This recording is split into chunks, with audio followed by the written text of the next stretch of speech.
Dear students, ఈరోజు మనము cost అకౌంటింగ్లో ఇంపార్టెంట్ టాపిక్ అయిన మెటీరియల్స్ అనే చాప్టర్ గురించి మనం చర్చిద్దాం. ఎలిమెంట్స్ ఆఫ్ కాస్ట్లో మెటీరియల్ అతి ముఖ్యమైనది. మెటీరియల్స్ వ్యయము మొత్తం ఉత్పత్తి వ్యయంలో దాదాపు 60% ఉంటుందని చాలామంది ఆర్థికవేత్తలు అనేక పరిశోధనలలో మనకు చెప్పడం జరిగింది.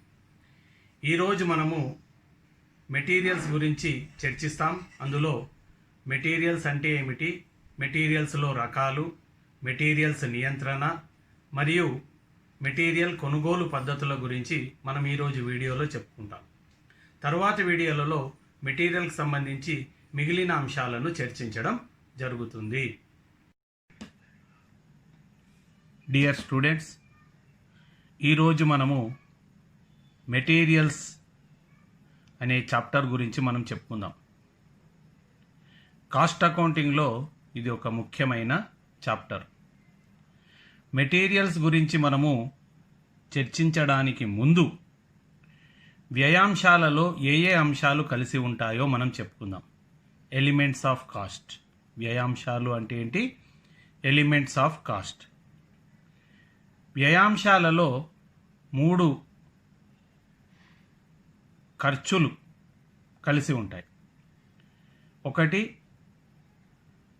మెటీరియల్స్, 2 శ్రమ, 3వది ఇతర ఖర్చులు. అంటే ఒక వస్తువు యొక్క మొత్తం వ్యయంలో 3 అంశాలు ఉంటాయి: మెటీరియల్స్, శ్రమ మరియు ఓవర్ హెడ్స్. ఈ చాప్టర్లో మనము మెటీరియల్స్ గురించి మనం చర్చిద్దాం. మెటీరియల్స్ గురించి ఈ చాప్టర్లో మనం ఏం చేస్తాం నాన్న? మెటీరియల్స్ అంటే ఏమిటి, మెటీరియల్స్ నియంత్రణను ఎలా చేయాలి, కొనుగోలు క్రమాన్ని ఎలా చేపట్టాలి, మెటీరియల్ను నిల్వ చేసేటప్పుడు తీసుకోవలసిన జాగ్రత్తలు ఏమిటి, ఉత్పత్తికి మెటీరియల్ను జారీ చేసేటప్పుడు తీసుకోవలసిన జాగ్రత్తలు ఏమిటి మొదలగు అంశాల గురించి మనం ఈరోజు చెప్పుకుందాం. ఇంతకీ మెటీరియల్స్ అంటే ఏమిటి? మెటీరియల్స్ అంటే ఇది ఒక ప్రధానమైన ఉత్పత్తి కారకం. ఇందులో తుది వస్తువును తయారు చేయుటకు అవసరమయ్యే అన్ని రకాల భౌతిక మెటీరియల్స్ అనేవి ఇందులో ఉంటాయి.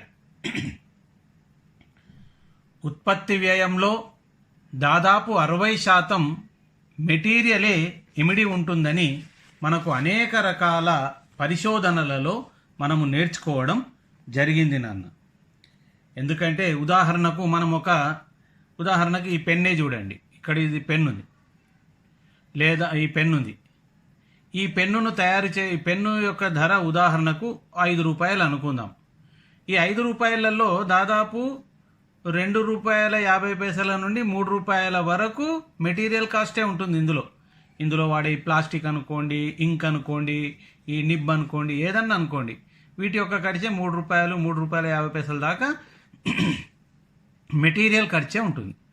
కాబట్టి మెటీరియల్ ఖర్చు అనేది వస్తువు యొక్క ఉత్పత్తి వ్యయంలో 60 నుంచి 70% కూడా ఉంటాయి. కొన్ని రకాల ఉదాహరణకు బంగారు ఆభరణాలు ఉన్నాయనుకోండి, దాదాపు 90% మెటీరియల్ భాగమే ఉంటుంది. అందులో మిగిలిన 10% ఇతర ఖర్చులు ఉంటాయి.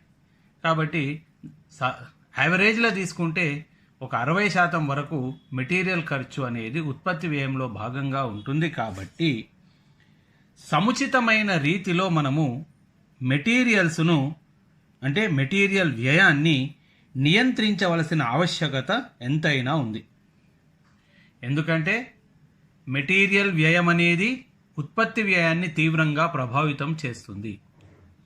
మెటీరియల్ వ్యయంలో ఏమాత్రం మనము పొదుపు సాధించగలిగినా అది గణనీయంగా ఉత్పత్తి వ్యయాన్ని ప్రభావితం చేస్తుంది. ఉత్పత్తి వ్యయం తగ్గుతుంది. మెటీరియల్ వ్యయంలో వృధా జరిగిందనుకోండి, ఉత్పత్తి వ్యయం పెరుగుతుంది. కాబట్టి మెటీరియల్ అనేది ఉత్పత్తి వ్యయాన్ని ప్రభావితం చేస్తుంది. కాబట్టి మెటీరియల్ కొనుగోలు దగ్గరి నుండి మెటీరియల్ స్వీకరించడము, నిల్వ చేయడము, ఉత్పత్తికి జారీ చేయడం, ఈ అన్ని కార్యకలాపాలలో మెటీరియల్ మీద సరైన నియంత్రణను మనము సంస్థలో అమలు చేయవలసిన అవసరం ఉంటుంది. అప్పుడే మెటీరియల్ వ్యయం తగ్గి తక్కువ ధరకు నాణ్యమైన వస్తువులను మనం తయారు చేసి అమ్మడానికి అవకాశం ఉంటుంది. ఈ సందర్భంలో మెటీరియల్స్ను మనము 2 రకాలుగా వర్గీకరించవచ్చు. ఒకటి ప్రత్యక్ష మెటీరియల్స్, ఇక్కడ మనం రాసుకున్నాం చూడండి. రెండవది పరోక్ష మెటీరియల్స్. ప్రత్యక్ష మెటీరియల్స్ అంటే డైరెక్ట్ మెటీరియల్స్ అంటే ఏమిటి? ప్రత్యక్ష మెటీరియల్స్ అంటే వస్తువు తయారీలో అంతర్భాగంగా ఉండి సులభంగా గుర్తించదగిన మరియు కేటాయించదగిన మెటీరియల్స్ను ప్రత్యక్ష మెటీరియల్స్ అంటారు. ఉదాహరణకి ఈ పెన్నే. ఇందులో ప్రత్యక్ష మెటీరియల్ ఏంది నాన్న? ప్లాస్టిక్తో తయారు చేశారు ఇక్కడ. అలాగే ఇందులో వాడే ఇంక్ అనుకోండి, లేదా ఇంకేదైనా ఈ కలర్, ఇవన్నీ ఇందులో వాడే ప్రధానమైన ముడిసరికి ఏంది? ప్లాస్టిక్. అలా వస్తువు తయారీలో అంతర్భాగంగా ఉండి వస్తువును చూడగానే, వస్తువును గుర్తించగానే వస్తువుకు కేటాయించదగిన మెటీరియల్స్ను మనం ఏమనాలన్నా ప్రత్యక్ష మెటీరియల్స్ అంటారు. ఇంకొక రకంగా చెప్పాలి అంటే కాస్ట్ కేంద్రాలు లేదా కాస్ట్ యూనిట్లతో గుర్తించ వీలున్న మరియు వాటికి నేరుగా కేటాయించడానికి వీలున్న మెటీరియల్స్ను ప్రత్యక్ష మెటీరియల్స్ అంటారు. ఉదాహరణకు మనము రోజు వేసుకునే షర్ట్ ఉంది. షర్టులో బట్ట, మనము బయట తిరగడానికి ఉపయోగించే లేదా మనం క్లాసులో కూర్చోవడానికి ఉపయోగించే ఫర్నిచర్ ఉంది. ఆ ఫర్నిచర్లో ఉపయోగించిన కలప లేదా ఇనుము, ఇవన్నీ కూడా మనం ప్రత్యక్ష మెటీరియల్గా మనము చెప్పవచ్చు. అయితే కేవలం వస్తువు తయారీలో గుర్తించదగిన మెటీరియల్సే కాకుండా ఇంకా కొన్ని రకాల మెటీరియల్స్ను మనం ప్రత్యక్ష మెటీరియల్గా చెప్పవచ్చు.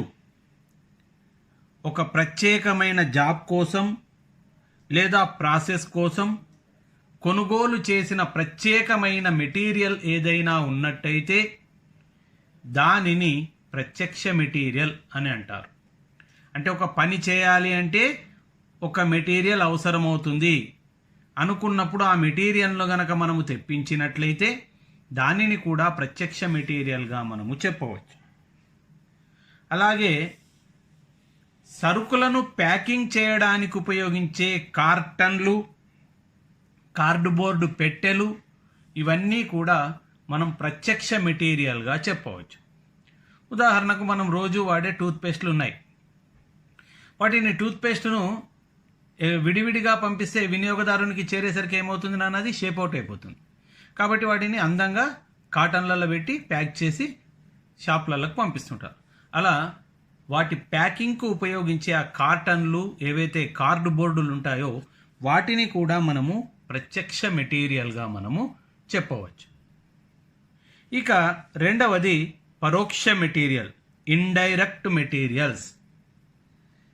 ఇండైరెక్ట్ మెటీరియల్స్ అంటే వస్తువు తయారీలో అంతర్భాగం అయినప్పటికీ వస్తువుకు సులభంగా కేటాయించడానికి వీలు లేని, గుర్తించడానికి వీలు లేని మెటీరియల్స్ను పరోక్ష మెటీరియల్స్ అంటారు.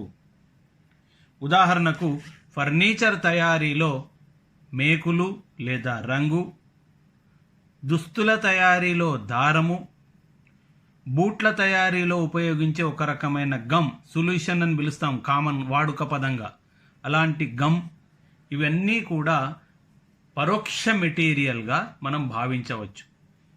పరోక్ష మెటీరియల్ అంటే వస్తువు తయారు కావడానికి ఆ మెటీరియల్ దోహదపడుతుంది, కానీ వస్తువును చూడగానే ఇంత విలువైన మెటీరియల్ ఈ వస్తువుకు వాడడం జరిగింది అని మనం గుర్తించడానికి వీలు ఉండదు. అలాంటి మెటీరియల్ను పరోక్ష మెటీరియల్ అని అంటాం. ఇలా ఇప్పటి వరకు నేను చెప్పిన ఎగ్జాంపుల్సే కాకుండా యంత్రాలను ఉత్పత్తి చేసేటప్పుడు యంత్రం నడవడానికి కాస్త లూబ్రికేటింగ్ ఆయిల్ వాడతాం. వస్తువు తయారు చేసేటప్పుడు కాస్త కాటన్, వేస్ట్, దూది ఇలాంటివి వాడతాం. చిన్న చిన్న విడి పనిముట్లను వాడతాం. అవసరమైతే కొంత స్టేషనరీని వాడతాం. ఇలాంటివన్నీ కూడా మనం ఏమనుకోవాలన్నా పరోక్ష మెటీరియల్గా కూడా వాటిని మనము తీసుకోవాల్సిన అవసరం ఉందని చెప్పడం జరిగింది.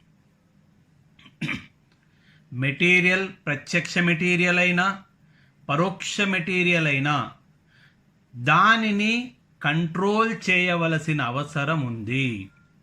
ఆ వ్యయాన్ని నియంత్రించవలసిన అవసరం ఉంది. దానినే మనం మెటీరియల్ నియంత్రణ అంటాం, మెటీరియల్ కంట్రోల్. మెటీరియల్ కంట్రోల్ యొక్క అవసరం ఏంటో మొదట చెప్పుకుందాం. మనం ఇప్పటికే చెప్పుకున్నాం, మెటీరియల్ వ్యయం అనేది ఉత్పత్తి వ్యయాన్ని తీవ్రంగా ప్రభావితం చేస్తుంది.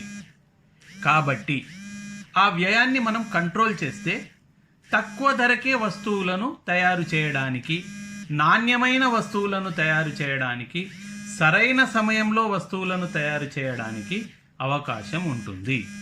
కాబట్టి మెటీరియల్ కొనుగోలు దగ్గరి నుండి ఉత్పత్తికి జారీ చేసేంత వరకు సరైన కంట్రోల్ అనేది మెటీరియల్ మీద ఉండాలి.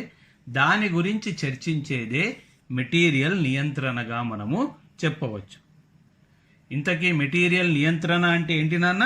కనిష్ట వ్యయాలతో అంటే తక్కువ ఖర్చులతో సరైన పరిమాణంలో సరైన నాణ్యత గల మెటీరియల్స్ను సకాలంలో లభ్యం కావడానికి రూపొందించిన ఒక పద్ధతినే మెటీరియల్స్ నియంత్రణ అంటాం. ఉదాహరణకు మనము ఒక వస్తువు తయారు చేయడానికి 2 కేజీల మెటీరియల్ పడుతుంది అనుకుందాం.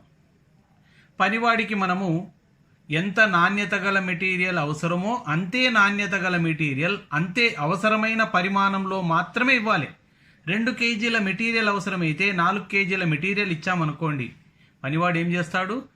పనివాడు దానిని వృధా చేస్తాడు, అక్కడ ఇక్కడ పారవేస్తాడు.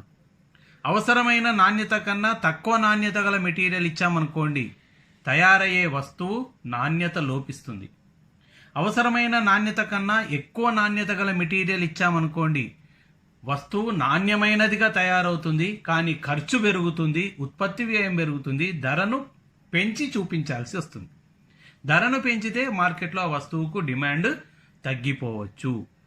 కాబట్టి సరైన సమయంలో సరైన పరిమాణంలో సరైన నాణ్యత గల మెటీరియల్స్ను అందించే ఒక పద్ధతిని మనం మెటీరియల్స్ నియంత్రణగా మనము చెప్పవచ్చు. మెటీరియల్స్ నియంత్రణ గురించి ఇంకా మనం అవగాహన పెంచుకోవడానికి మనం ఏం చేద్దాం నాన్న? మెటీరియల్స్ నియంత్రణ యొక్క ఆవశ్యకాలు, ఎసెన్షియల్స్ ఆఫ్ మెటీరియల్ కంట్రోల్ గురించి మనం చెప్పుకుందాం. ఎందుకంటే ఇప్పుడు నేను చెప్పబోయే ఆవశ్యకాలు సంస్థలో ఉంటేనే మెటీరియల్ మీద మనము సరైన నియంత్రణను పొందడానికి, ఏర్పాటు చేసుకోవడానికి, సరైన నియంత్రణను సాధించడానికి అవకాశం ఉంటుంది. మొట్టమొదటి ఆవశ్యకత ఏంటంటే వివిధ విభాగాల మధ్య సమన్వయం అనేది ఉండాలి. వివిధ విభాగాలు అంటే ఏవేవి? మెటీరియల్ కొనుగోలు విభాగము, మెటీరియల్ స్వీకృతి విభాగము, మెటీరియల్ తనిఖీ విభాగము, మెటీరియల్ స్టోర్స్ చేసే గిడ్డంగి విభాగము, అలాగే ఉత్పత్తి విభాగం. కొన్న మెటీరియల్ ఎవరు వాడతారు? చివరికి ఉత్పత్తి విభాగం వాడు వాడతాడు. కాబట్టి కొనుగోలు, స్వీకృతి, తనిఖీ, గిడ్డంగి, ఉత్పత్తి, ఈ 5 విభాగాల మధ్య ఒక సమన్వయం, అలాగే అకౌంటింగ్ విభాగం కూడా ముఖ్యంగా, వీటన్నింటి మధ్య సమన్వయం అనేది ఉండాలి. ఒక విభాగము మరొక విభాగం మధ్య సమన్వయం లేదు అనుకోండి, అప్పుడు ఏమవుతుంది నాన్న? కొనుగోలులో ఆలస్యం జరగవచ్చు. అవసరమైన నాణ్యత కన్నా ఎక్కువ నాణ్యత గల మెటీరియల్ను కొనొచ్చు, లేదా తక్కువ నాణ్యత గల మెటీరియల్ను కొనొచ్చు. నిల్వ చేయడంలో లోపాలున్నట్టయితే మెటీరియల్కు నష్టం వాటిల్లవచ్చు. కాబట్టి ఒక విభాగము మరొక విభాగం మధ్య సమన్వయం అనేది ఇక్కడ మనము తప్పనిసరిగా సంస్థలో ఉండాలి. ఇక తర్వాతది కొనుగోళ్ళు కేంద్రీకృతం చేయబడాలి. మెటీరియల్ను కొనుగోలు చేయడం అనేది కేంద్రీకృతం చేయాలా, వికేంద్రీకృతం చేయాలా అన్నది సంస్థ యొక్క పరిమాణము, సంస్థ యొక్క ఆర్థిక పరిస్థితి మీద ఆధారపడి ఉంటుంది. అయితే వికేంద్రీకృత కొనుగోలుతో పోల్చి చూసినట్టయితే కేంద్రీకృత కొనుగోలులో అనేకమైన లాభాలు ఉంటాయి. కాబట్టి సంస్థలో అన్ని విభాగాలకు అవసరమయ్యే అన్ని రకాల మెటీరియల్స్ను కేంద్రీకృతం చేయాలి. అంటే ఒక ప్రత్యేకమైన కొనుగోలు విభాగాన్ని ఏర్పరచి ఆ కొనుగోలు విభాగం ద్వారానే అన్ని విభాగాలకు అవసరమైన మెటీరియల్స్ను కొనుగోలు చేయించవలసి ఉంటుంది. ఈ కేంద్రీకృత కొనుగోలు విధానం గురించి మనం ముందు ఇంకా విపులంగా చర్చిద్దాం. ఇక మూడవది, మెటీరియల్ అవసరాలను సముచితమైన రీతిలో అంచనా వేయాలి. అంటే ఏ సమయంలో ఏ మెటీరియల్ ఎంత అవసరమవుతుంది అనేది ఉత్పత్తి విభాగము, కొనుగోలు విభాగము, అకౌంటింగ్ విభాగాలు మూడు కలిసి సమన్వయంతో సముచితమైన రీతిలో అంచనా వేయాలి. మనము అవసరమైన మెటీరియల్ను కొనడం వదిలేసి అవసరం లేని మెటీరియల్ను కొనుగోలు చేసి నిల్వ చేశామనుకోండి, దానివల్ల ఏమవుతుంది? నిల్వ ఖర్చులు పెరుగుతాయి, నిర్వహణ మూలధనం అంతా కూడా అందులోనే ఉండిపోతుంది, మనకు ఆ మెటీరియల్ ఉపయోగపడడం అనేది జరగదు. కాబట్టి ఏ సమయంలో ఏ మెటీరియల్ అవసరమో అదే మెటీరియల్ను అవసరమైన పరిమాణంలో, అంటే సముచితమైన పరిమాణంలో కొనుగోలు చేసే ప్రయత్నం మనం ఎప్పటికీ చేస్తూ ఉండాలి. అలాగే మెటీరియల్స్ను సరిగా వర్గీకరించాలి. మెటీరియల్స్ను వర్గీకరించడము, వాటికి కోడ్లను ఇవ్వడం ఎందుకు అంటే, ఇప్పుడు స్టోర్స్లో అనేక రకాల మెటీరియల్స్ కొనుగోలు చేస్తుంటారు, నిల్వ చేస్తూ ఉంటారు. కొనుగోలు సమయంలో కానీ, నిల్వ చేయడంలో కానీ, లేదా వాటిని ఉత్పత్తి విభాగానికి జారీ చేయడంలో కానీ ఒక్కొక్క రకమైన మెటీరియల్కు ఒక్కొక్క కోడ్ను గనక మనము రూపొందించి సరైన స్థలంలో గనక దానిని నిల్వ ఉంచినట్టయితే ఎప్పటికప్పుడు మనము నిల్వలను సరిచూసుకోవడానికి, సరైన విభాగాలకు సరైన మొత్తంలో మెటీరియల్స్ను జారీ చేయడానికి ఆ కోడింగ్ అనేది ఉపయోగపడుతుందని మనము చెప్పవచ్చు. అంటే మెటీరియల్స్ను సరిగా వర్గీకరించి కోడింగ్ చేస్తే ఎటువంటి ఇబ్బందులు లేకుండా వాటిని ఉత్పత్తి విభాగాలకు జారీ చేయడానికి అవకాశం అనేది ఉంటుంది. అలాగే ప్రామాణిక ఫారాలను మనము వినియోగించాలి. ప్రామాణిక ఫారాలు అనే దాని గురించి చెప్పేటప్పుడు మీకు ఒక చిన్న ఉదాహరణ చెప్తాను. మీరు అప్పుడప్పుడు బ్యాంకుకి వెళ్తుంటారు. బ్యాంకుకి వెళ్ళినప్పుడు బ్యాంకులో మనము 3-4 రకాల ఫారాలు వివిధ రంగులలో కనబడుతూ ఉంటాయి. నగదు జమ చేయడానికి ఒక ఫారం, మన అకౌంట్లో నుంచి నగదును విత్డ్రా చేయడానికి ఒక రకమైన ఫారం, డిమాండ్ డ్రాఫ్ట్ తీయడానికి మరొక రకమైన ఫారం, అలాగే ఈ మధ్య వచ్చిన నెఫ్ట్, ఆర్టీజీఎస్ ఇలాంటి పద్ధతిలో నగదును వేరొకరికి పంపించడానికి ఒక రకమైన ఫారం, ఇలా అకౌంట్ ఓపెన్ చేయడానికి ఒక రకమైన ఫారం, ఆధార్ కార్డును అప్డేట్ చేయించుకోవడానికి ఒక రకమైన ఫారం, ఇలాంటివన్నీ మనం ఆడ బ్యాంకులో చూస్తూ ఉంటాం. అంటే అక్కడ ఒక్కొక్క రకమైన పనికి ఒక్కొక్క రకమైన ఫారము ఒక్కొక్క రంగులో ముద్రించబడి ఉంటుంది. ఎందుకంటే ఖాతాదారులలో అందరూ చదువుకున్న వాళ్ళు ఉండరు. చదువుకోని వ్యక్తికి కూడా ఆ రంగును ఆధారంగా చేసుకొని తాను ఏ రకమైన ఫారాన్ని నింపుతున్నాడో అతనికి సులభంగా అర్థం కావడానికి, బ్యాంకు సిబ్బందికి కూడా పని సులభంగా జరగడానికి ఆ వివిధ రకాల ఫారాలు ఉపయోగపడతాయి. అలాగే ఇక్కడ మెటీరియల్ అభ్యర్థన పత్రం, ఫస్ట్ మెటీరియల్ కొనాలి అని ఎవరు అడుగుతారు నాన్న? మెటీరియల్ కావాలి అని స్టోర్స్ విభాగం వాడు అకౌంట్స్ విభాగం వాడిని అడుగుతాడు. మెటీరియల్ కొనుగోలు చేయమని అభ్యర్థన పత్రాన్ని స్టోర్స్ విభాగం వాడు అకౌంట్స్ విభాగం వాడిని అడుగుతాడు. దానికి ఒక ప్రామాణిక ఫారం ఉండాలి. అలాగే ఉత్పత్తి విభాగం వారు తమకు సరుకు అవసరమైనప్పుడు స్టోర్స్ నుండి సరుకు తెచ్చుకుంటారు. ఎవరంటే వాళ్ళు వెళ్ళి సరుకును తెచ్చుకుంటే అక్కడ సరుకు మీద నియంత్రణ అనేది ఉండదు. కాబట్టి ప్రామాణికమైన ఒక ఫారాన్ని నింపి అర్హత కలిగిన వ్యక్తి సంతకం చేసి అర్హత కలిగిన వ్యక్తి పంపిస్తేనే ఆ మెటీరియల్ను జారీ చేయవలసి ఉంటుంది. అంటే మెటీరియల్ కొనుగోలుకు కానీ జారీలకు కానీ దేనికైనా ప్రామాణికమైన ఫారాలను ఉపయోగించినట్టయితే మెటీరియల్ కొనుగోళ్ళు జారీలు మొదలగు వాటిని స్టోర్స్ లెడ్జర్లలో రాయడానికి మనకు ఉపయోగం ఉంటుంది. సరైన వ్యక్తులను బాధ్యులను చేయడానికి కూడా అది ఫారాలు అనేవి ఉపయోగపడతాయని మనము చెప్పుకోవచ్చు. అలాగే అంతర్గత తనిఖీ విధానాన్ని అవలంబించాలి. ఇంటర్నల్ చెక్ అంటే ఒకరు చేసిన పనిని మరొకరు తనిఖీ చేసే విధంగా ఇక్కడ మనము వ్యవస్థను ఏర్పాటు చేసుకోవాలి. దానివల్ల ఏమవుతుంది, ఎక్కడైనా ఎవరైనా తప్పు చేసినట్లయితే వెంటనే ఆ తప్పులను మనం దొరకబుచ్చుకోవడానికి, ఆ తప్పులను సరిదిద్దడానికి, తప్పు చేసిన వ్యక్తిని బాధ్యుణ్ణి చేయడానికి అది అవకాశం ఉంటుందని మనము చెప్పుకోవచ్చు. అలాగే సరైన గిడ్డంగి వసతులను ఏర్పాటు చేసుకోవాలన్న. గిడ్డంగి వసతులు ఎందుకు అనే డౌటు మీకు రావచ్చు. గిడ్డంగి వసతి ఏర్పాటు అనే విషయం గురించి మనం చెప్పుకుంటున్నాం. అసలు గిడ్డంగిలో అవసరం ఏంటి? సరుకును ఉత్పత్తి విభాగం వారు సంవత్సరం అంతా అడుగుతూ ఉంటారు. కాబట్టి మనము సంస్థలో కొనుగోలు చేసిన మెటీరియల్ను మనము నిల్వ ఉంచడానికి సరైన గిడ్డంగి వసతులను మనము ఏర్పాటు చేసుకోవలసిన అవసరం ఉంది. ఎందుకంటే సరుకును సరిగా నిల్వ చేయకపోతే ఏమవుతుంది నాన్న, ఆ సరుకు చెడిపోవడానికి అవకాశం ఉంటుంది, నాణ్యత కోల్పోవడానికి అవకాశం ఉంటుంది, దొంగతనాలు జరగడానికి అవకాశం ఉంటుంది, లుప్తత ఏర్పడడానికి అవకాశం ఉంటుంది. ఇలా ఎన్నో రకాలుగా సరుకుకు నష్టం ఏర్పడడానికి అవకాశం ఉంటుంది. కాబట్టి మనం ఉపయోగించే మెటీరియల్ యొక్క లక్షణాలని బేస్ చేసుకొని మనము సరైన గిడ్డంగి వసతులను మనము ఏర్పాటు చేసుకోవాలి.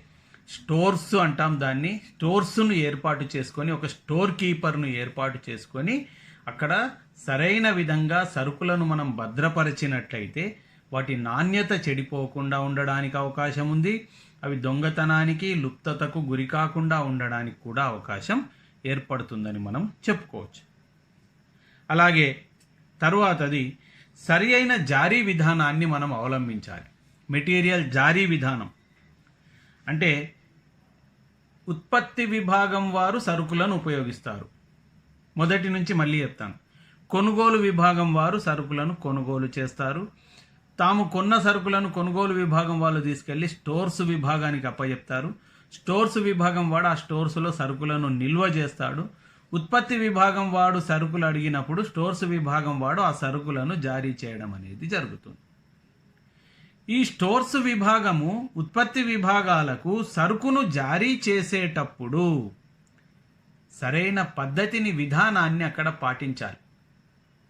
ఇప్పుడు ఉత్పత్తి విభాగంలో సాధారణ కార్మికులు ఉంటారు, వారి మీద ఫోర్మెన్లు ఉంటారు, వారి మీద సూపర్వైజర్లు ఉంటారు, వారి మీద ఇంజనీర్లు ఉంటారు. సరుకును అడిగే అధికారము అందరికీ ఉండదు. ఉన్న ఉత్పత్తి విభాగంలో పనిచేసే సాధారణంగా ఫోర్మెన్కు ఉంటుంది. ఫోర్మెన్లకు సరుకును తీసుకునే అధికారాన్ని అప్పగించాలి. అతడు కూడా నోటి మాట ద్వారా సరుకును అడగద్దు. అతడు ఏం చేయాలి? సరి అయిన సరుకు అభ్యర్థన పత్రాన్ని నింపి ఆ సరుకు అభ్యర్థన పత్రాన్ని స్టోర్ కీపర్కు అందజేసి తాను తీసుకునే సరుకు యొక్క పరిమాణము, విలువ, దానిని ఏ జాబ్కు లేదా ఏ పనికి వినియోగిస్తున్నాడో మొదలగు వివరాలన్నీ తెలుపుతూ సరుకును స్వీకరించవలసి ఉంటుంది. స్వీకరించిన సరుకు అదే పనికి అదే జాబ్కు ఉపయోగించాల్సిన బాధ్యత సంబంధిత విభాగంపై ఉంటుంది. కాబట్టి సరైన జారీ విధానాన్ని అక్కడ అవలంబించాలి. అలాగే మెటీరియల్ను జారీ చేయడానికి అనేక రకాల పద్ధతులు ఆచరణలో ఉన్నాయి. వాటి గురించి మనం ముందు చర్చిస్తాం. ఫీఫో పద్ధతి అని, లీఫో పద్ధతి అని, సింపుల్ యావరేజ్ మెథడ్ అని, వెయిటెడ్ యావరేజ్ మెథడ్ అని, బేస్ స్టాక్ మెథడ్ అని, మార్కెట్ ప్రైస్ మెథడ్ అని, యావరేజ్ ప్రైస్ మెథడ్, ఇలా రకరకాల పద్ధతులు మనం అక్కడ నేర్చుకుంటాం. సంస్థలో ఉన్న మెటీరియల్ లక్షణము, ఉత్పత్తి విధానము మొదలగు సంస్థలో ఉన్న పరిస్థితులను ఆధారంగా చేసుకొని సంస్థకు ఏ పద్ధతి అయితే లాభదాయకంగా ఉంటుందో ఆ పద్ధతిలో మనము మెటీరియల్ జారీలను నిర్వహించవలసి ఉంటుంది. అలాగే సంస్థలో శాశ్వత ఇన్వెంటరీ పద్ధతిని అమలు చేయాలి. శాశ్వత ఇన్వెంటరీ పద్ధతి అంటే ఏంది నాన్న? ఎప్పుడంటే అప్పుడు సంస్థలో మెటీరియల్ నిల్వలను తీసే విధంగా మేనేజ్మెంటును ఏర్పాటు చేయాలి. ఎప్పుడంటే అప్పుడు పుస్తకాలలో ఉన్న నిల్వలను భౌతిక నిల్వలతో పోల్చి పరిమాణము లేదా విలువలను అంచనా వేసే విధానాన్ని లేదా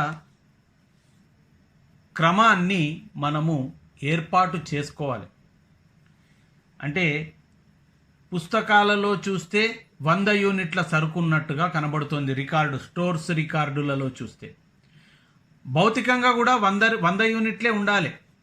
అంతకన్నా ఎక్కువ ఉన్నా అంతకన్నా తక్కువ ఉన్నా ఎక్కడో తప్పు జరిగిందని తెలిసిపోతుంది.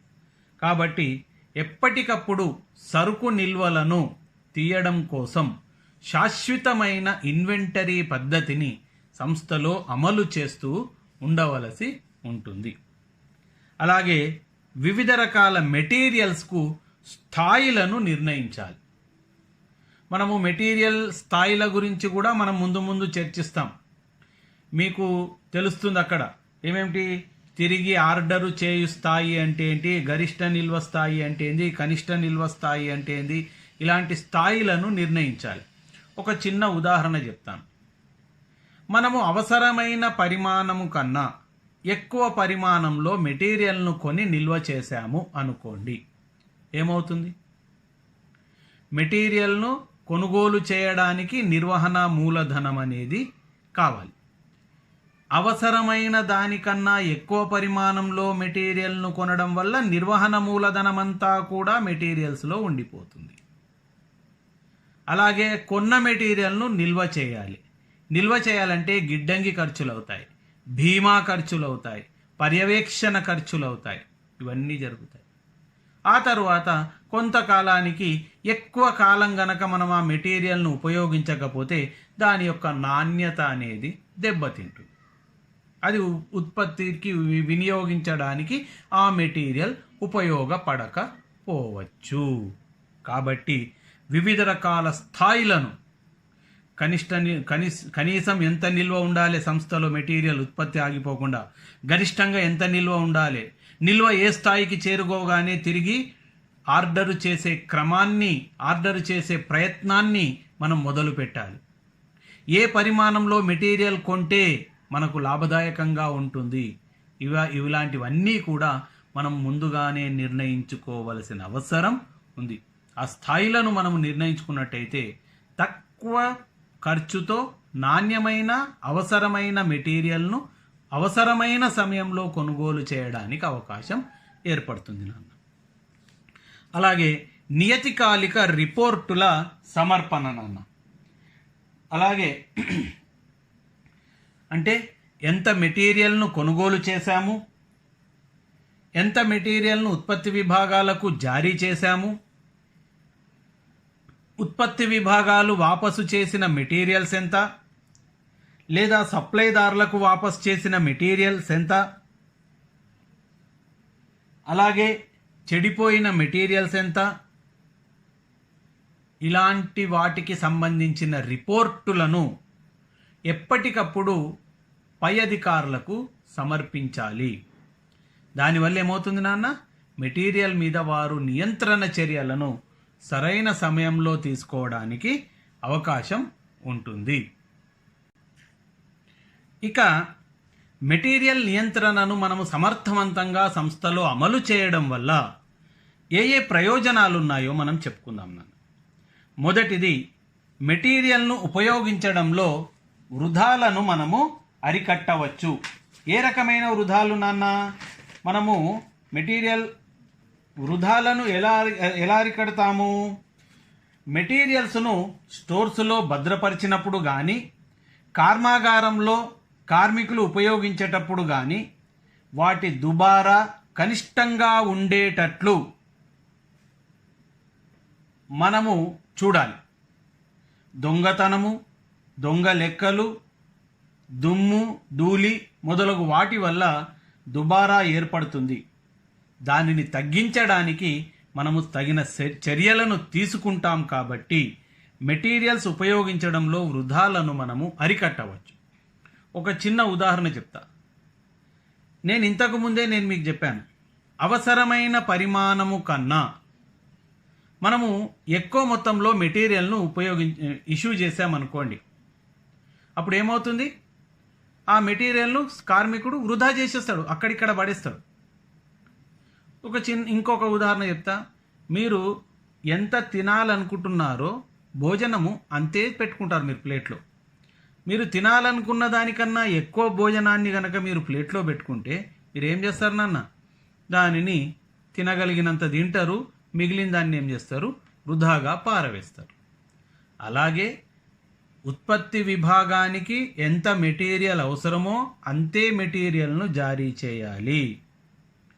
నిల్వ చేసేటప్పుడు కూడా మెటీరియల్ను జాగ్రత్తగా నిల్వ చేయాలి. కాబట్టి మెటీరియల్ను ఉపయోగించడంలో మనం అనేక రకాలైన చర్యలను చేపట్టడం జరుగుతుంది. కాబట్టి ఇక్కడ మెటీరియల్ వృధాలను మనము అరికట్టడానికి అవకాశం ఉంటుంది నాన్న. అలాగే మోసము, దొంగతనం వల్ల ఏర్పడే నష్టాలను మనము తగ్గించుకోవచ్చు. మెటీరియల్స్కు సంబంధించి ప్రతి అంశాన్ని మనం ఇక్కడ రికార్డులలో నమోదు చేస్తాం, స్టోర్ సావర్జాలలో నమోదు చేస్తాం. ఎలా? మెటీరియల్ కొన్నప్పుడు, నిల్వ చేసినప్పుడు, ఉత్పత్తికి జారీ చేసినప్పుడు వీటన్నింటిని సక్రమంగా ఉంచడం కోసం స్టోర్స్లో లెడ్జర్స్ను ఓపెన్ చేస్తాం. స్టోర్స్ రికార్డులు, స్టోర్స్ లెడ్జర్ అంటాం. ఆ స్టోర్స్ లెడ్జర్స్లో ఏ తేదీల ఎంత మెటీరియల్ కొన్నాం, ఎంత ఏ విభాగాలకు, ఉత్పత్తి విభాగాలకు మెటీరియల్ను జారీ చేశాం, నిల్వ ఉన్న మెటీరియల్ ఎంత మొదలగు వివరాలను ఎప్పటికప్పుడు రాస్తాం. అంతేకాకుండా స్టోర్స్ను మనము బీమా చేస్తాం. బీమా చేయడం వల్ల ఏమవుతుంది నాన్న? ఏదైనా మెటీరియల్కు నష్టము వాటిల్లినట్టయితే బీమా కంపెనీ నుండి మనము నష్టపరిహారాన్ని పొందడానికి అవకాశం ఉంటుంది. అంతేకాకుండా మెటీరియల్కు సంబంధించి రికార్డులు ఎప్పటికప్పుడు ఉండడం వల్ల సిబ్బంది మోసం చేయడానికి, అలాగే దొంగతనం చేయడానికి ఎలాంటి అవకాశాలు అనేవి అక్కడ ఉండవు. కావున అక్కడ మెటీరియల్స్ మీద మనము సరైన ఆజమాయిషీని కలిగి ఉండడానికి అవకాశం ఉంటుంది. అలాగే ఉత్పత్తి నిర్విరామంగా కొనసాగుతుంది. ఉత్పత్తి ఆగిపోతే ఏమవుతుంది? నష్టం ఏంటి? ఉత్పత్తి ఆగిపోతే ఉత్పత్తి గనక ఆగిపోయినట్టయితే అనేక రకాలైన ఖర్చులు సంస్థ మీద పడతాయి. కార్మికులు, ఉత్పత్తి ఆగిపోయింది, మెటీరియల్ లేదు, ఉత్పత్తి ఆగిపోయింది. కార్మికులు పనికొచ్చారు, మెటీరియల్ లేదు కాబట్టి ఉత్పత్తి ఆగిపోయింది. వారు పనికొచ్చారు, పని చేయడానికి వచ్చారు కాబట్టి వారు పని చేయకున్నా మనం వాళ్ళకు వేతనాలను చెల్లించాలి. ఒకవేళ కర్మాగారము అద్దెకు తీసుకున్నాం అనుకోండి, మనము పని చేయకున్నా కర్మాగారానికి అద్దెను చెల్లించవలసి ఉంటుంది. ఇలాంటి పరిస్థితులు ఈ మధ్య లాక్డౌన్ సమయంలో అనేక సంస్థలు ఎదుర్కొన్నాయి. ఉత్పత్తి లేదు, మెటీరియల్ దొరకడం లేదు, మార్కెట్లో అన్ని సంస్థలు మూతపడిపోయినాయి. అలాంటప్పుడు ఉత్పత్తి ఆగిపోయింది కాబట్టి ఆ సంస్థలు కార్మికులను కాపాడుకోవాలంటే కార్మికులకు జీతాలు చెల్లించింది. ఉత్పత్తి చేయకున్న కార్మికులకు జీతాలు చెల్లించినారు. యంత్ర పరికరాలు వాడకున్నా కొంత తరుగుదల అనేది తప్పనిసరిగా ఉంటుంది. యంత్ర పరికరాల మీద తరుగుదల ఏర్పడింది. అలాగే తాము అద్దెకు తీసుకున్న ప్రాంగణం అయినట్టయితే వాటికి అద్దెలను చెల్లించారు. ఇలా ఎన్నో రకాల కష్ట నష్టాలకు ఈ మధ్య ఈ లాక్డౌన్ పీరియడ్లో అనేక సంస్థలు ఆ నష్టాలను ఎదుర్కోవడం జరిగింది. అంటే ఉత్పత్తి ఆగిపోతే ఏమవుతుంది నాన్న? అనేక రకాల ఖర్చులు సంస్థ మీద భారంగా పడే అవకాశం ఉంటుంది. ఉత్పత్తి మనము మెటీరియల్ మీద సరైన నియంత్రణను గనక కలిగి ఉన్నట్టయితే ఎప్పటికప్పుడు మెటీరియల్ నిల్వలను మనము పరిశీలిస్తూ ఉంటుంటాం. మెటీరియల్ నిల్వలను ఎప్పటికప్పుడు భర్తీ చేస్తూ ఉంటాం, కొనుగోలు చేస్తూ ఉంటాం. కాబట్టి ఉత్పత్తి ఎటువంటి ఆటంకం లేకుండా నిర్విరామంగా నిరాటంకంగా ఉత్పత్తి కొనసాగడానికి అవకాశం ఏర్పడుతుంది. అలాగే తర్వాతది నిర్వహణ మూలధనంలో ఆదా లభిస్తుంది నాన్న. నిర్వహణ మూలధనం మనం ఏం చెప్పాను? మెటీరియల్ను ఎంత కొనుగోలు చేయాలో అంతే కొనుగోలు చేయాలి. అంతకన్నా ఎక్కువ పరిమాణంలో కొనుగోలు చేస్తే ఎక్కువ మొత్తంలో నిర్వహణ మూలధనం అనేది అందులోనే ఉండిపోతుంది. మనం ఇక్కడ మెటీరియల్ నియంత్రణలో ఏం చెప్పుకుంటాం నాన్న? సరైన సమయంలో సరైన పరిమాణంలో సరైన స్థలానికి మెటీరియల్ను అందించేటట్టు చూసే పద్ధతే మెటీరియల్స్ నియంత్రణ. అంటే మెటీరియల్ మీద మనము కంట్రోల్ను కలిగి ఉన్నాం కాబట్టి అవసరమైన మేరకే అవసరమైన పరిమాణంలోనే ఆదాపూర్వకమైన పరిమాణంలోనే మనం మెటీరియల్ను కొనుగోలు చేస్తాం. కాబట్టి తక్కువ నిర్వహణ మూలధనంతో మనము సంస్థను నడిపించడానికి అవకాశం అనేది ఉంటుంది నాన్న. కాబట్టి నిర్వహణ మూలధనం తగ్గుతుంది. అలాంటి మూలధనం మీద వడ్డీల భారం అనేది కూడా మనకు తగ్గడానికి అవకాశం ఏర్పడుతుంది. అలాగే మెటీరియల్ నియంత్రణలో రికార్డులనన్నింటినీ చక్కగా మెయింటైన్ చేస్తాం. సరుకు కొనుగోలు చేసిన దగ్గర నుండి వాటిని వినియోగించేంత వరకు అనేక రకాలైన రికార్డులను మనం మెయింటైన్ చేస్తాం. అన్ని రకాల రికార్డులు పక్కాగా ఉంటాయి కాబట్టి యాజమాన్యం వారు ఎప్పటికప్పుడు రికార్డులను తనిఖీ చేయడానికి అవకాశం ఉంటుంది. ఆ రికార్డులన్నీ ఎప్పటికప్పుడు ఎంట్రీస్ ఉంటాయి కాబట్టి తాజాగా ఫ్రెష్ రికార్డ్స్ ఉంటాయి. అవి ఆ రికార్డుల ఆధారంగా మనము మెటీరియల్ మీద నియంత్రణను సాధించడానికి అవకాశం ఉంటుంది నాన్న. అలాగే నిల్వ వ్యయాలను కూడా తగ్గించవచ్చు. స్టోర్స్ వ్యయాలను అనవసరంగా మెటీరియల్ను కొనుగోలు చేస్తే దానిని గోదాంలో నిల్వ చేయాలి. నిల్వ చేయాలంటే గోదాంకు అద్దె చెల్లించాలి. గోదాంకు ఒక సూపర్వైజర్ని ఏర్పాటు చేయాలి, సెక్యూరిటీని ఏర్పాటు చేయాలి, ఇన్సూరెన్స్ చేయాలి, నిల్వ చేయడానికి తగిన జాగ్రత్తలు తీసుకోవాలి. ఇవన్నీ ఖర్చులు. ఈ ఖర్చులన్నీ తగ్గిపోతాయి. మనం తక్కువ పరిమాణంలో మెటీరియల్ను కొనుగోలు చేస్తాం, అవసరమైన పరిమాణంలో మెటీరియల్ను కొనుగోలు చేస్తాం. కాబట్టి నిల్వ వ్యయాలు అంటే గోదాం వ్యయాలు, స్టోర్స్ వ్యయాలు అనేవి తక్కువ పరిమాణంలో ఉండడానికి అవకాశం ఉంటుంది.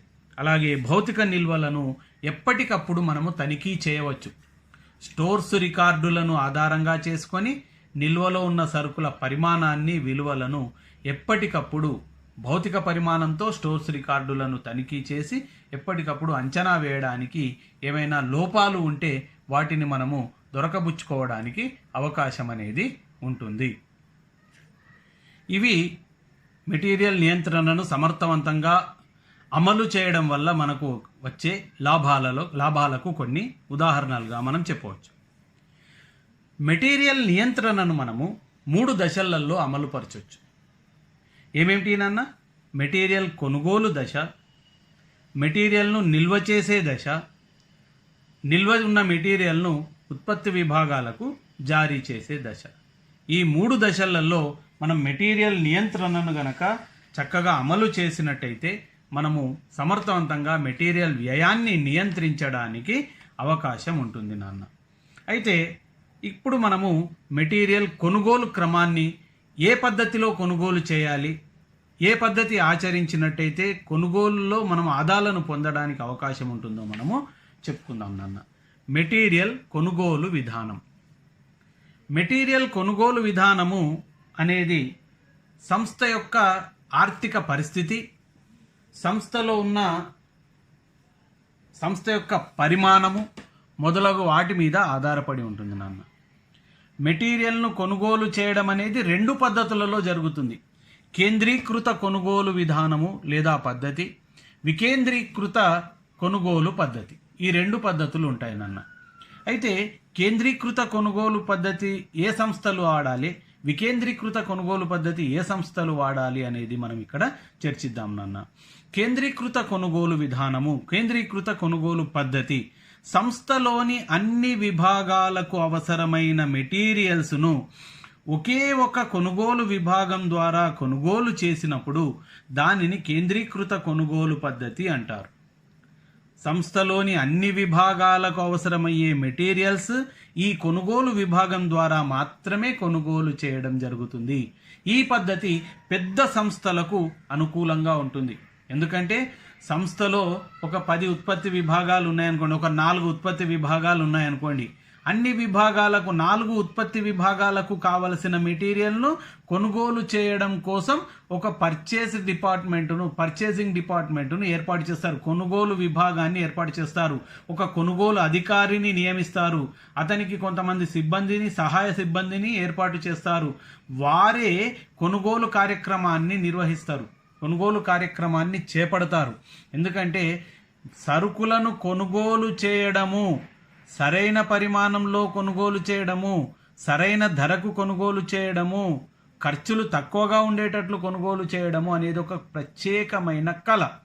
ఆ టెక్నిక్ తెలిసిన వ్యక్తులను, అందులో నిష్ణాతులైన వ్యక్తులను కొనుగోలు డిపార్ట్మెంట్లో నియమించి ఆ కొనుగోలు డిపార్ట్మెంట్ ద్వారానే, పర్చేస్ డిపార్ట్మెంట్ ద్వారానే సరుకులను కొనుగోలు చేయడం అనేది జరుగుతుంది నాన్న.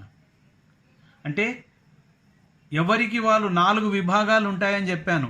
ఉదాహరణకు 4 విభాగాల వాళ్ళు ఎవరికి వాళ్ళు సరుకులు తెచ్చుకుంటే ఇష్టం వచ్చిన ధరలకు తెచ్చుకుంటారు, ఇష్టం వచ్చిన నాణ్యత గల మెటీరియల్స్ తెచ్చుకుంటారు.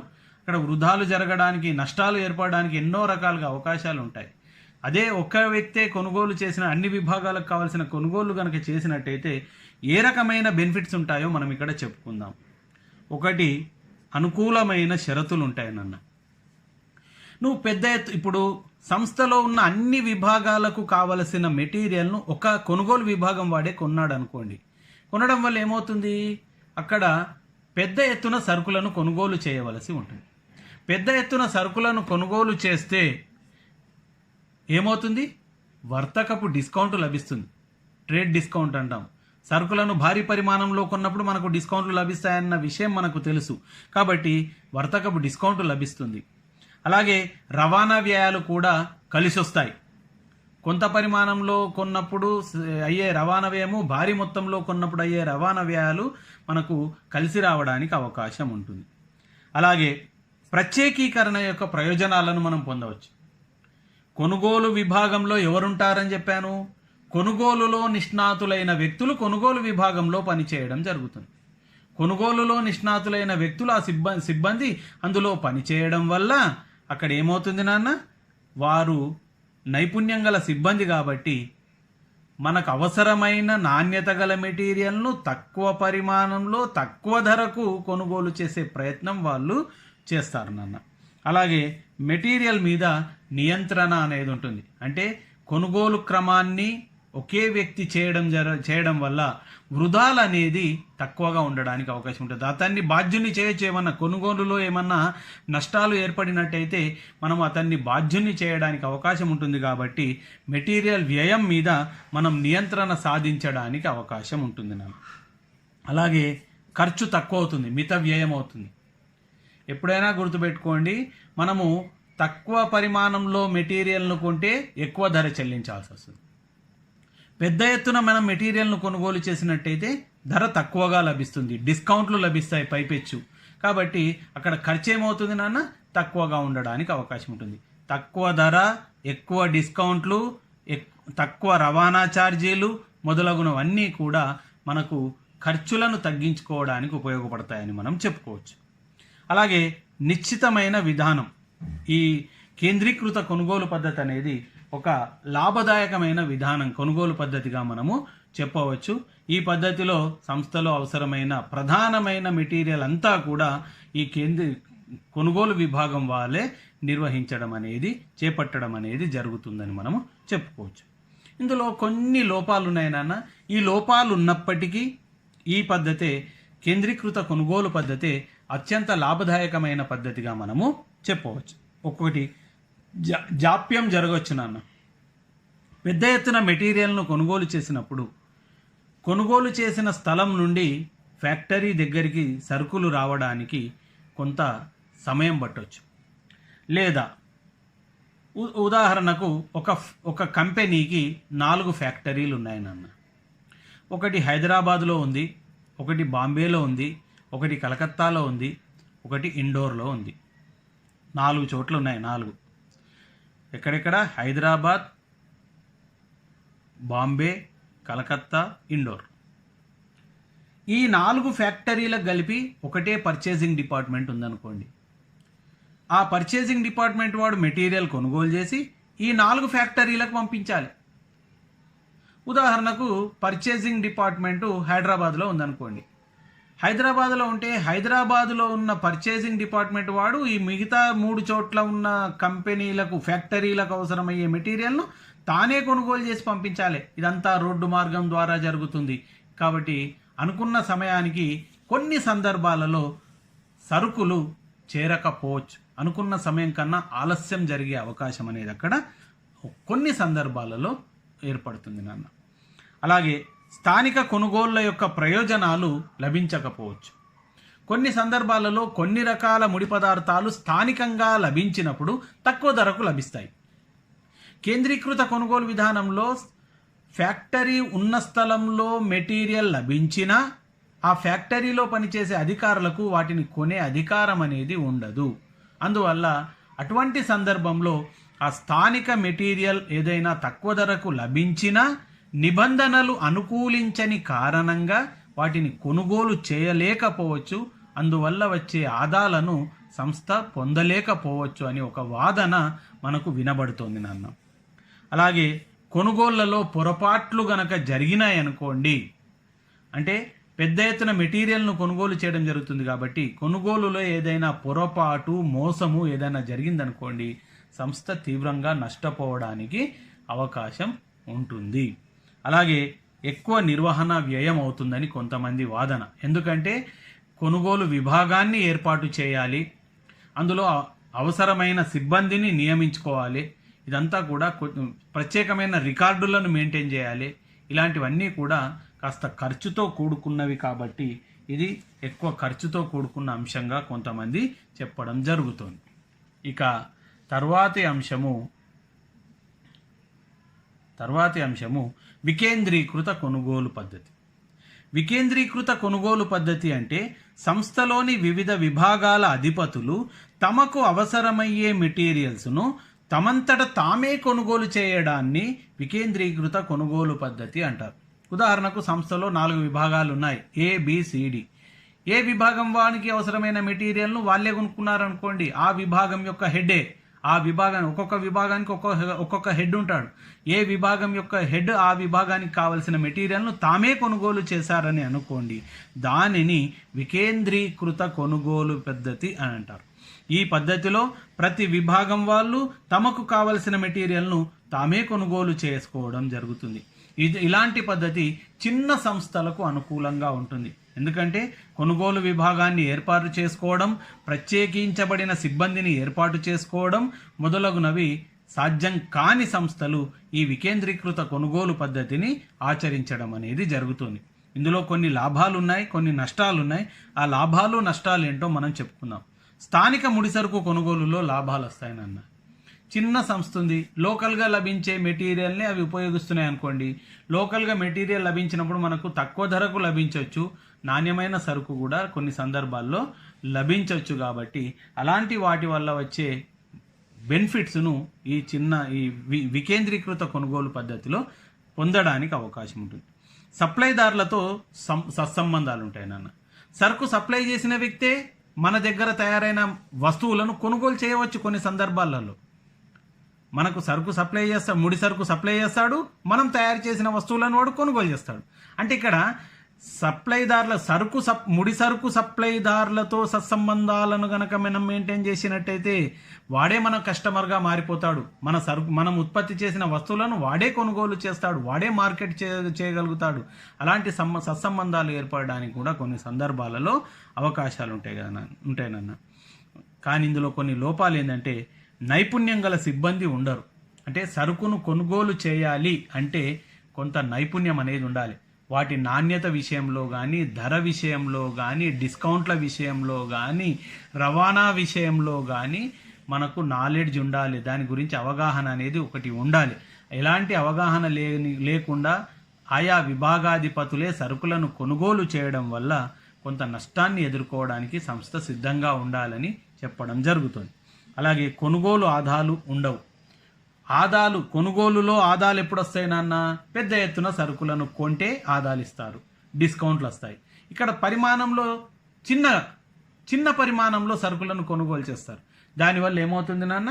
కొనుగోలు ఆదాలు అనేది ఇక్కడ వికేంద్రీకృత కొనుగోలు పద్ధతిలో ఉండడం అనేది జరగదు. కాబట్టి మ్యాక్సిమం సంస్థ ఏ రకమైన పద్ధతిని అవలంబించాలన్నా కేంద్రీకృత కొనుగోలు పద్ధతిలోనే మెటీరియల్ను కొనుగోలు చేసినట్టయితే తక్కువ ధరకు నాణ్యమైన మెటీరియల్ను సరైన సమయంలో కొనుగోలు చేయడానికి అవకాశం ఉంటుందని మనము చెప్పుకోవచ్చు.